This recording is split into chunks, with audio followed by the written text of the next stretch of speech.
नमस्कार, सप्तधारा न्यूजमध्ये आपले स्वागत आहे. आज बुधवार दिनांक 23 ऑक्टोबर 2024 न्यूज बुलेटिनमध्ये जाणून घेऊया आजच्या ठळक घडामोडी.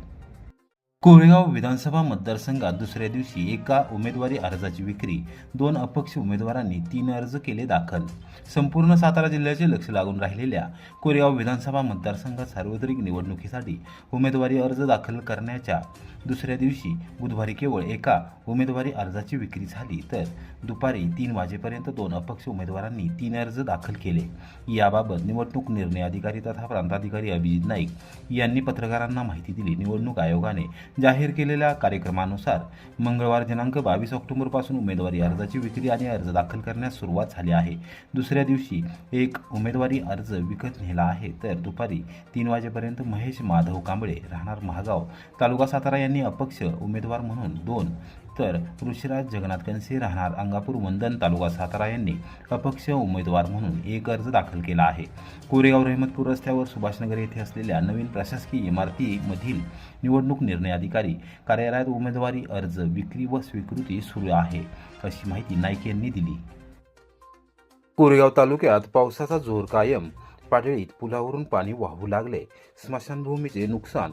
कोरेगाव तालुक्याच्या उत्तर भागामध्ये गेले 3 दिवसांपासून जोरदार पाऊस अहोरात्र सुरू असल्याने नदी नाले ओढे भरून वाहू लागले आहेत. वसना नदीला पूर आला असून पाळी गावाकडे जाणाऱ्या पुलावरून पाणी वाहू लागले आहे.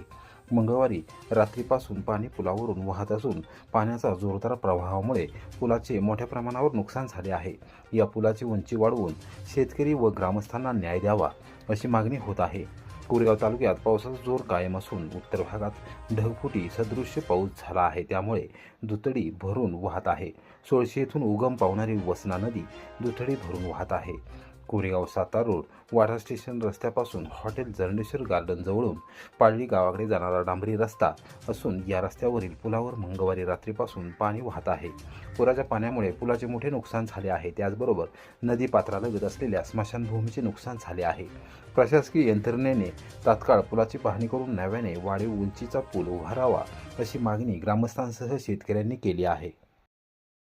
पांगरखेलच्या युवकाची कोरेगावात आत्महत्या. सडलेल्या अवस्थेत मृतदेह सापडला. 40 दिवसांपासून होता बेपत्ता. सैन्य दलामध्ये भरती होण्याचे वय संपून गेल्याने आलेल्या नैराश्यातून पांगरखेल तालुका खटाव येथील प्रसाद सुनील जगताप वय 24 या युवकाने कोरेगाव रेल्वे स्टेशनच्या दक्षिणेला असलेल्या एका शेतात लिंबाच्या झाडाला गळफास घेऊन आत्महत्या केली. बुधवारी सकाळी 10 वाजता शेतात गेलेल्या युवकांना हा मृतदेह दिसला. हा मृतदेह पूर्णपणे सडलेला होता.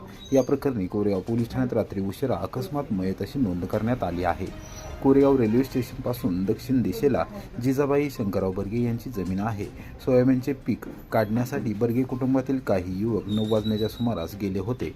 त्यावेळी त्यांना लिंबाच्या झाडाला अनोळखी युवकांनी गळफास घेतला असल्याचे दिसून आले. कोरेगाव पोलीस ठाण्यात याबाबत माहिती देण्यात आली. उपनिरीक्षक गणेश माने व पोलीस कर्मचारी घटनास्थळी दाखल झाले. त्यांनी मृतदेहाची पाहणी केली असता मृतदेह पूर्णपणे कुजलेला असल्याचे दिसले. तेथेच एका पिशवीमध्ये प्रसाद सुनील जगताप राहणार पांगरखेल तालुका खटाव याची शैक्षणिक कागदपत्रे आढळली. दिनांक 10 सप्टेंबर 2024 रोजी प्रसाद जगताप हा बेपत्ता झाला असल्याची तक्रार कुशेगाव पोलीस ठाण्यात दाखल करण्यात आली होती. संबंधित युवक बेपत्ता झालेल्या घटनेला 40 दिवस उलटले असून नेमकी कधी त्याने आत्महत्या केली हे समजू शकले नाही. या प्रकरणी अविनाश सदाशिव जगताप यांनी दिलेल्या तक्रारीवरून कोरेगाव पोलीस ठाण्यात अकस्मात मयत अशी नोंद करण्यात आली आहे. उपनिरीक्षक गणेश माने तपास करत आहेत. कोयत्याने हात तोडणाऱ्यांना पोलिसांनी अखेर कोल्हापुरात ठोकल्या बेड्या. 1.5 वर्ष होते पसार. फिल्मी स्टाईलने गर्दीत झडप टाकून पकडले. ग्रामसभेत झालेल्या वादातून एकावर कोयत्याने प्राणघातक हल्ला करत त्याचा मनगटापासून हात तोडणाऱ्या संशयितांवर उंब्रज पोलीस ठाण्यात दिनांक 7 मे 2023 रोजी गुन्हा दाखल करण्यात आला होता. या गुन्ह्यातील चौघे गेले 1.5 वर्षांपासून पोलिसांना चकवा देत होते, मात्र पोलिसांनी त्यांचा माग काढणे सोडले नव्हते. अखेर पसारत असलेले संशयित कोल्हापूरच्या ताराराणी चौकात वावरत असल्याची माहिती मिळताच सहाय्यक पोलीस निरीक्षक रवींद्र भोरे यांच्या पथकाने त्यांच्यावर झडप टाकत बेड्या ठोकल्या. उंब्रज येथून वेगाने कोल्हापूरला जात चौघांचा शोध घेऊन फिल्मी स्टाईलने अटक केली. पोलिसांकडून मिळालेल्या माहितीनुसार कराड तालुक्यातील इंदोली येथे मे 2023 रोजी ग्रामसभा झाली होती. या ग्रामसभेत झालेल्या किरकोळ वादाचे रूपांतर भांडणामध्ये झाले. यातून दिनांक 7 मे 2023 रोजी इंदोलीतील गुन्ह्यातील जखमी झालेल्या अधिक शंकर नागमले यांचा मनगटामधून हात तुटला आणि ते कायमची जायबंदी झाले. या हल्ल्याप्रकरणी उंब्रज पोलीस ठाण्यात नयन निकम, जीवन ज्योतिराम शिंदे, दीपक दत्तात्रेय लोकरे, तुषार पंडित, प्रज्वल तुकाराम निकम, दीपक दत्तात्रेय लोकरे, अविनाश बाबुराव निकम सर्व राहणार इंदोली आणि शुभम उर्फ प्रेम सुरेश कदम राहणार उंब्रज यांच्यावर गुन्हा दाखल झाला होता. पोलिसांनी तात्काळ काही हल्लेखोरांना ताब्यात घेतले. मात्र जीवन शिंदे, दीपक लोकरे, प्रज्वल निकम, अविनाश निकम गुन्हा दाखल झाल्यानंतर पसार झाले होते. उंब्रज पोलिसांनी गोपनीय पाळत ठेवत संशयितांच्या शोधासाठी प्रयत्न सुरूच ठेवले होते. पोलीस अधीक्षक समीर शेख, अप्पर पोलीस अधीक्षक डॉक्टर वैशाली कडोकर यांनी प्रलंबित गुन्ह्यातील संशयितांना तात्काळ अटक करण्याच्या सूचना दिल्या होत्या.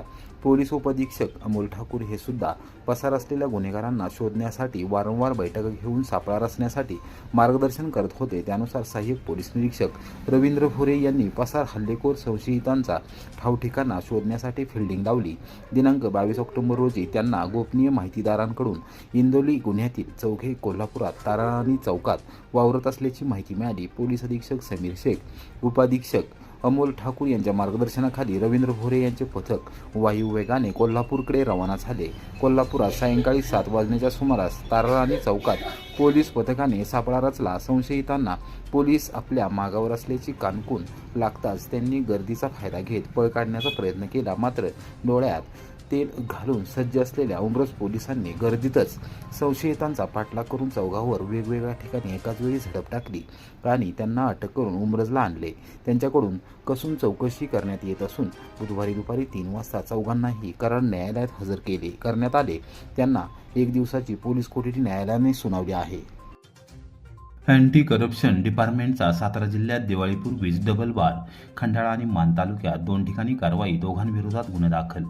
सातारा जिल्ह्यात अँटी करप्शन डिपार्टमेंट दिवाळीपूर्वीच ॲक्शन मोडवर आले असून दिवाळीपूर्वीच त्यांनी मंगळवारी सायंकाळपर्यंत डबल बार उडवून दिला आहे. खंडाळा आणि मान तालुक्यात 2 ठिकाणी कारवाई करण्यात आली असून खंडाळा आणि मसवड पोलीस ठाण्यात संबंधितांविरोधात मंगळवारी रात्री 11:30 वाजण्याच्या सुमारास गुन्हे दाखल करण्यात आले आहेत. खंडाळा तालुक्याच्या भूमी अभिलेख विभागाच्या उपाधीक्षक उर्मिला अशोक गलांडे यांना कार्यालयातील कंत्राटी युवा रोजगार कौशल्य प्रशिक्षणार्थी स्वीटी उर्फ साक्षी उमाप हिच्यामार्फत 75,000 रुपयांची लाच स्वीकारताना रंगेहात पकडण्यात आले आहे. तक्रारदारांच्या लोणंद येथील सिटी सर्व्हे मिळकतीवर चुकून सत्ता प्रकार ब लागला होता. तो कमी करण्यासाठी दाखल केलेल्या प्रस्तावावर चौकशी अहवाल देण्यासाठी गलांडे यांनी 1 लाख रुपयांच्या लाचेची मागणी केली होती. तडजोडी अंती 75,000 रुपये देण्याचे तक्रारदार यांनी मान्य केले. सदरील रक्कम ही कार्यालयातील कंत्राटी युवा रोजगार कौशल्य प्रशिक्षणार्थी स्वीटी उर्फ साक्षी उमाप यांना देण्यास गलांडे यांनी सांगितले होते. तक्रारदारांनी दिलेल्या तक्रारीनुसार मंगळवारी सायंकाळी खंडाळा येथे सापळा रचण्यात आला होता. पोलीस उपअधीक्षक राजेश वाघमारे यांच्या नेतृत्वाखाली हवालदार नितीन गोगावले, विक्रमसिंह कनसे, स्नेहल गुरव, अजित देवकर यांनी प्रशिक्षणार्थी स्वीटी उर्फ साक्षी उमाप हिला लाच घेताना रंगेहात पकडले. या प्रकरणी खंडाळा पोलीस ठाण्यात रात्री उशिरा 11:30 वाजता गुन्हा दाखल करण्यात आला आहे. दुसऱ्या घटनेत पळशी तालुका मान येथील महावितरण कंपनीच्या कंत्राटी तत्वावरील लाईन हेल्परला 600 रुपयांची लाच घेताना मंगळवारी सकाळी रंगेहात पकडण्यात आले. या प्रकरणी मसवड पोलीस ठाण्यात संबंधितांविरोधात मंगळवारी रात्री 11:30 वाजण्याच्या सुमारास गुन्हे दाखल करण्यात आले आहेत. तक्रारदार हे शेतकरी असून महावितरण कंपनीचा ट्रान्सफॉर्मर जळाल्याने दुसरा ट्रान्सफॉर्मर आणून बसवण्यासाठी प्रत्येकी कनेक्शनसाठी 300 रुपयांप्रमाणे 600 रुपयांची मागणी केली होती. या संदर्भात तक्रारदारांनी दिलेल्या तक्रारीनुसार सापळा रचून लाईन हेल्पर विशाल लाला जाधव याला रंगेहात पकडले. पोलीस उपाधीक्षक राजेश वाघमारे यांच्या नेतृत्वाखाली पोलीस निरीक्षक श्रीधर भोसले, हवालदार गणेश ताटे व निलेश राजपुरे यांनी कारवाई केली.